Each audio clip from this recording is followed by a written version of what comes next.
20 minute है तुम्हारे pass fail होते हुए एग्जाम को पास करने के लिए, ऑलरेडी 2 घंटे लेट हुई ट्रेन को पकड़ने के लिए और सिनेमा हॉल में पिक्चर खत्म होने तक सूसू को रोकने के लिए। अगर इनमें से एक भी काम सही से कर लिया तो समझ लेना जादू हो तुम, मेरा मतलब है जिंदा हो तुम। हे गाइस, कॉमिक क्वेस्ट के एक और एपिसोड में आप सभी का स्वागत है।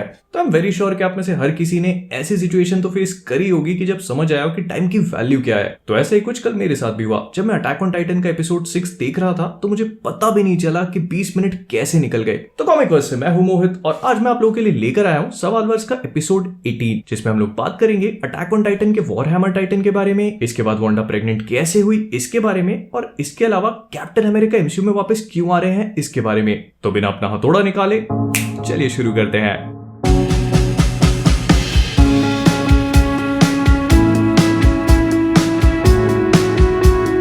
हमारा आज का सबसे पहला सवाल ये है कि वांडा विजन में वांडा आखिरकार प्रेग्नेंट हो कैसे गई। वेल टेक्निकली तो सवाल ये होना चाहिए कि वांडा प्रेग्नेंट कैसे हो गई, क्योंकि रोबोट्स माना कि बहुत काबिल हैं और बहुत सारी चीजें कर सकते हैं, लेकिन ये काम तो रोबोट्स के बस की बात भी नहीं है। तो वांडा विजन के ट्रेलर्स में ये चीज पहले ही क्लियर कर दी गई थी कि वांडा प्रेग्नेंट होगी और उसके बच्चे विकन एंड स्पीड इस शो का काफी बड़ा पार्ट हो सकते थे। लेकिन हम में से किसी ने भी इस बात पे इतना ध्यान दिया ही नहीं, क्योंकि हमें लगा कि मार्वल वाले हमें इसका एक प्रॉपर आंसर दे देंगे, और बहुत सारों ने तो ये भी सोचा कि जब होगा तब का तब देखेंगे, अपन को क्या करना है। तो इसके पीछे मुझे लगता है कि बहुत लंबा चौड़ा सीन है। इनफैक्ट वांडा विजन ही पूरा का पूरा इसी पे बेस्ड हो सकता है। मैंने अपने वांडा विजन के ब्रेकडाउन वाले वीडियो में भी ये चीज बताई थी कि इस शो में बच्चों को लेकर कुछ ज्यादा ही जोर दिया जा रहा है। मतलब बच्चों वाला जो फैक्टर है हर कहीं पे, फॉर द चिल्ड्रन, बच्चों के एडमिशन करा लो, बच्चे क्यों नहीं है, इस चीज पे कुछ ज्यादा ही जोर दिया जा रहा है। तो प्रोबेबली ऐसा हो सकता है कि सब कुछ वांडा के बच्चों के लिए हो रहा हो। मतलब इस पूरे सीन के पीछे जो विलन है वो हो सकता है कि वांडा के बच्चे चाहता हो।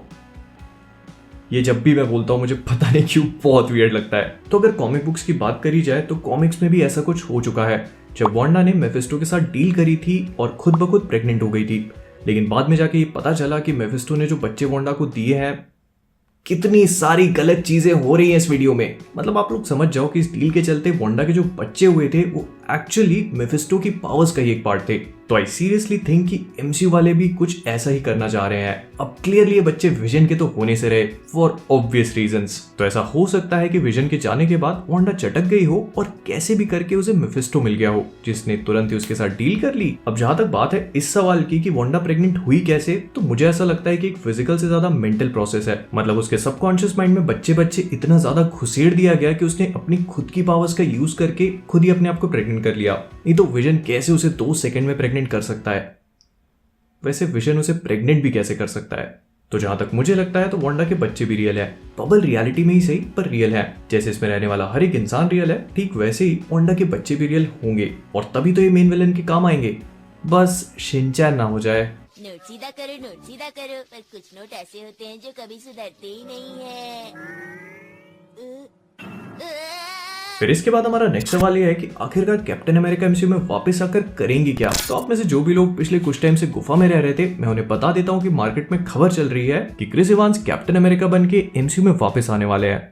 बस दोस्तों, इसी दिन का तो इंतजार था। ऑल्दो क्रिस ने इस बात को पूरी तरह से गलत बता दिया है, लेकिन उनकी कौन ही सुनेगा। एंड अगर मार्वल वाले सीरियसली कैप्टन अमेरिका को वापस ला रहे हैं तो उनके पास कोई ना कोई सॉलिड रीजन होना चाहिए, क्योंकि कैप्टन अमेरिका का रिटर्न, उनका जो फेयरवेल था, मतलब उनका इतना ग्रैंड और इमोशनल फेयरवेल जो था, उसे पूरी तरह से अंडरमाइन कर देगा। तो इसीलिए आई एम वेरी श्योर कि मार्वल के पास कोई ना कोई सॉलिड प्लान जरूर होगा। तो ऐसा हो सकता है कि वो लोग कैप्टन अमेरिका को एज ओल्ड मैन स्टीव वापस ला रहे हो, मतलब दोबारा जवान करके नहीं, बल्कि जैसे उन्होंने रिटायरमेंट लिया था वैसे ही। और ऐसा भी हो सकता है कि इसी फॉर्म में वो शील्ड के लीडर बने और न्यू एवेंजर्स को लीड करें। एंड अगर ऐसा हुआ तो किसी बड़े थ्रेट के टाइम पे कैप्टन अमेरिका का एवेंजर्स को लीड करना, मतलब नए एवेंजर्स और यंग एवेंजर्स को लीड करना, एक बहुत बड़ा मोटिवेशन फैक्टर होगा। बस एक छोटी सी प्रॉब्लम है, इसमें क्रिस इवांस को बार बार बड़े बड़े और हेवी प्रोस्थेटिक्स का यूज करना पड़ेगा, जिसमें हो सकता है कि वो अनकंफर्टेबल हो। फिर ऐसा भी हो सकता है कि स्टीव रॉजर्स यंग ही वापस आए, पर ये वो स्टीव ना हो जो हमने देखे हैं। मतलब ये कहानी किसी और यूनिवर्स की हो। आई मीन गली गली में शोर है और बच्चा इस बात को जानता है कि मार्वल वाले अपने नेक्स्ट फेज में मल्टीवर्स को इंक्लूड करेंगे। एंड स्क्रीन रैंट पे एक बहुत ही अच्छा आर्टिकल पढ़ा था जिसमें उन्होंने ये बताया कि हो सकता है कि कैप्टन अमेरिका की गैंग से फाइट हो। मतलब कैंग की कैप्टन अमेरिका से फाइट हो, लेकिन इस वाले टाइम में नहीं बल्कि किसी और टाइम में, क्योंकि सिंस कैंग को टाइम ट्रैवल करने का इतना शौक है तो ऐसा हो सकता है कि वो किसी और टाइमलाइन में जाए और वहां पर उसे कैप्टन अमेरिका मिल जाए। या लास्ट पॉसिबिलिटी ये भी हो सकती है कि मार्वल वालों ने कैप्टन अमेरिका और अनंत मणियों की घर वापसी पे फाइनली एक मूवी बनाने का फैसला कर लिया है। फिर आज का हमारा नेक्स्ट सवाल ये है कि अटैक ऑन टाइटन के सीजन 4 एपिसोड 6 में आखिरकार चल क्या रहा है और वॉरहैमर टाइटन है कौन। तो 20 मिनट का समय और हमारी ख्वाहिशें 20 सालों की, बहुत नाइंसाफी है। तो फाइनली अटैक ऑन टाइटन का एपिसोड 6 भी आ गया और इसके बाकी एपिसोड्स की तरह फिर से 20 मिनट कम पड़ गए। लेकिन ये वाला एपिसोड सच में बहुत खास था क्योंकि इसमें हमें पता चला, मतलब दोबारा से पता चला कि अटैक ऑन टाइटन क्यों इतना खास है। एंड मैं बस एनिमे में खास होने की बात नहीं कर रहा, अच्छे लाइव एक्शन टीवी शोज और मूवीज भी बड़े वादे करके एंड में छीछी कर देते हैं। Game of thrones. तो इस वाले एपिसोड में आखिरकार वो गुब्बारा फूट गया जिसमें सीजन 4 के पहले एपिसोड से हवा भरी जा रही थी। वॉरहैमर टाइटन न केवल हमें देखने को मिला बल्कि उसकी एरेन से फाइट भी हुई। अब जिन लोगों को क्लियरली नहीं पता मैं उन्हें बता देता हूँ कि वॉरहैमर टाइटन एक्चुअली में जो 9 मेन टाइटन्स थे उनमें से एक है और ये लास्ट टाइटन था जिसे शो ने अभी तक रिवील नहीं किया था, लेकिन फाइनली इसे भी रिवील कर दिया। ये एक्चुअली में टाइबर्स नाम की एक रॉयल एल्डियन फैमिली में रखा गया ग्रेट टाइटन वॉर के बाद। अब अगर आप लोग सोच रहे हैं कि मार्ले में भी कोई एल्डियन फैमिली रॉयल कैसे हो सकती है, तो टाइटन्स का चक्कर बाबू भैया, टाइटन्स का चक्कर। फिर अगर हम इसकी पावर्स की बात करें तो एपिसोड में वैसे तो बहुत ज्यादा पावर्स नहीं दिखाई गई, लेकिन ये मेनली अपनी फ्लैश हार्डनिंग पावर का यूज करके वेपन्स को क्रिएट कर सकता है, ठीक वैसे ही जैसे एरिन या फिर आर्मर टाइटन अपने आप को हार्ड करके प्रोटेक्ट करते आए हैं और इसीलिए इसके वेपन्स का डैमेज एक नॉर्मल टाइटन के अटैक से बहुत ज्यादा पावरफुल और डिस्ट्रक्टिव होता है। अब वैसे तो टाइबर्स ने इस बात को छुपा के रखा था कि वॉरहैमर टाइटन है किसके पास, लेकिन हमें एपिसोड 6 में पता चला कि एक्चुअली में वॉरहैमर टाइटन विली टाइबर की छोटी बहन के पास है, जिसने अपने भाई की मौत के तुरंत बाद ही अपने इस फॉर्म को लिया और एरिन से लड़ने लगी। लेकिन इसके साथ ही साथ हमें एक चीज और भी पता चली और वो ये है कि वॉरहैमर टाइटन की एक बहुत ही बड़ी वीकनेस भी है। इसका होस्ट अपनी गर्दन के पीछे वाले पार्ट मतलब नेक के नेप पे ना होकर जमीन के अंदर होता है एंड ये प्लेसेंटा टाइप से कॉर्ड के थ्रू अपने टाइटन से कनेक्टेड रहता है। लेकिन एरिन ने 2 ही मिनट में इस बात का पता लगा लिया एंड वो इसे ऑलमोस्ट खा ही लेता अगर जॉ टाइटन आके उसे रोकता नहीं तो। Almost. And since attack on Titan अपने मेन कैरेक्टर्स को मारने में 2 बार नहीं सोचता, तो विली टाइबर की बहन से तो हम इसी एपिसोड में मिले हैं, उसका नाम तक नहीं जानते हम। तो जहां तक मुझे लगता है मरना तय बात है, बस अब सवाल ये है कि उसे खाएगा कौन। भूख लग गई यार।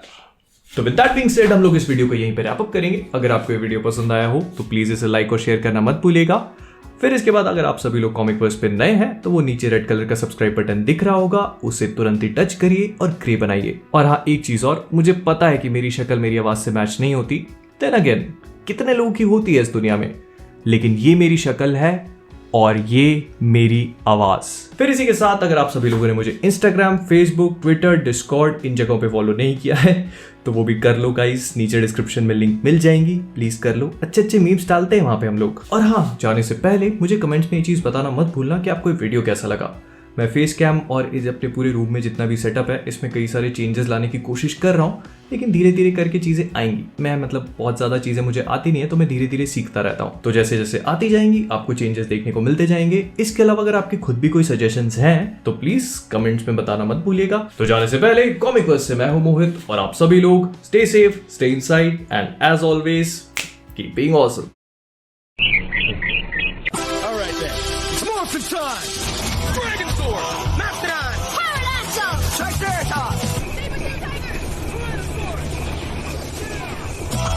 We're ready to morph into action! 6, working together to fight evil!